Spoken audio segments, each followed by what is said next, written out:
আমেরিকার প্রেসিডেন্ট নির্বাচন যতই ঘনিয়ে আসছে ততই নির্বাচন ঘিরে জল্পনা কল্পনা বাড়ছে। এর প্রভাব পড়ছে বাংলাদেশি আমেরিকান ভোটারদের উপরও। এসব ভোটার এত বছর ডেমোক্রেটিক পার্টিকে অন্ধ সমর্থন দিলেও এবার তাতে চির ধরেছে। প্রার্থী বাছাই নিয়ে এবার তারা দ্বিধা বিভক্ত। কেউ বলছেন বাইডেনকে ভোট দেবেন, কেউ বলছেন ট্রাম্পের কথা, কেউ কেউ আবার দুজনের কাউকেই চান না। তারা চান নতুন নেতৃত্ব। কোনো প্রার্থী পছন্দ না হলেও ভোট দেয়া থেকে বিরত না থাকার পরামর্শ দিচ্ছেন রাজনৈতিক বিশ্লেষকরা। নিউ ইয়র্ক সিটি ডেমোক্রেটদের শক্ত ঘাঁটি, একথা সবাই জানেন। বাংলাদেশি আমেরিকান ভোটাররা যদি ভোট নাও দেন, তাতেও এই সিটিতে ডেমোক্রেটদের বিজয় কেউ ঠেকাতে পারবে না। সেটাও দিনের আলোর মতোই সত্য। যদিও বেশিরভাগ বাংলাদেশি ভোটার সবসময় ডেমোক্রেটদের সমর্থন দিয়ে আসছিলেন, কিন্তু মূল্যস্ফীতি ও প্যালেস্টাইনে ইসরায়েলে গণহত্যার পর বদলে গেছে দৃশ্যপট। নিউ ইয়র্ক সিটির বাংলাদেশি আমেরিকান ভোটারদের মধ্যে দেখা দিয়েছে বিভক্তি। ভোটারদের অনেকেই ট্রাম্পকে ভোট দেবেন না বলে সিদ্ধান্ত নিয়েছেন। ডেমোক্রেট পার্টিকে সাপোর্ট করে আমরা বাইডেনকে দেখতে চাই। আবার আমেরিকান নির্বাচনে প্রেসিডেন্টকে বাইডেনকে আবার দেখতে চাই। ট্রাম্প সমর্থকদের যুক্তি হচ্ছে, তার সময়ে জিনিসপত্রের দাম ক্রয় ক্ষমতার মধ্যে ছিল, তিনি উল্লেখ করার মতো কোনো যুদ্ধ করেননি। তবে বাইডেন সমর্থকরা বলছেন ডেমোক্রেটদের নীতি সহজ ও অভিবাসী বান্ধব। আমি আমার ব্যক্তিগতভাবে চাই ট্রাম্প ক্ষমতায় আসুক। অনেক ভোটারের মতে তারা ট্রাম্প বা বাইডেন কাউকেই প্রেসিডেন্ট হিসেবে দেখতে চান না, তারা চান নতুন নেতৃত্ব। দুজন একজনে আমার কাছে পারফেক্ট মনে হয় না।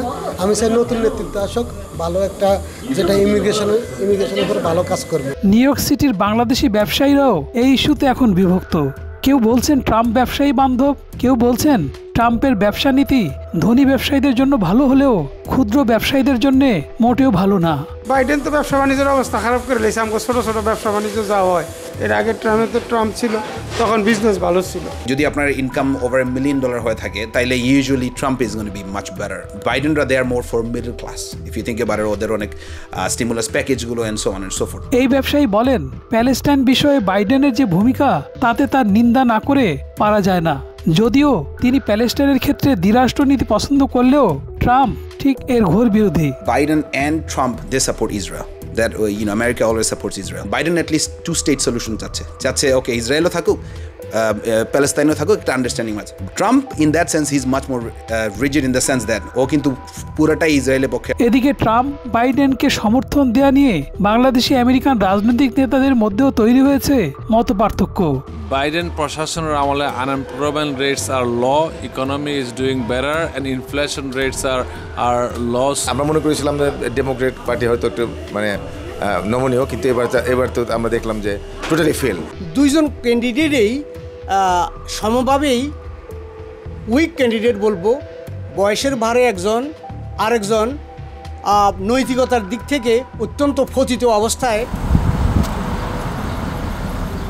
রাজনৈতিক বিশ্লেষকরা বলছেন, আগামী নির্বাচনে ট্রাম্প বা বাইডেন যাকেই ভোট দেন না কেন, অথবা যদি ভোট নাও দেন, খালি ব্যালট হলেও ব্যালট বাক্সে জমা দেওয়ার জন্য পরামর্শ দিচ্ছেন সবাই। কারণ এর মধ্য দিয়ে বাংলাদেশিদের যে একটা ভোট ব্যাংক আছে সেটা জানান দিতে হবে, সেটাই বলছেন বিশ্লেষকরা।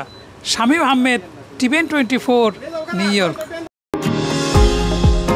নিউ ইয়র্ক থেকে সম্প্রচারিত TVN 24 টেলিভিশন বিশ্বজুড়ে বাঙালির কণ্ঠস্বর।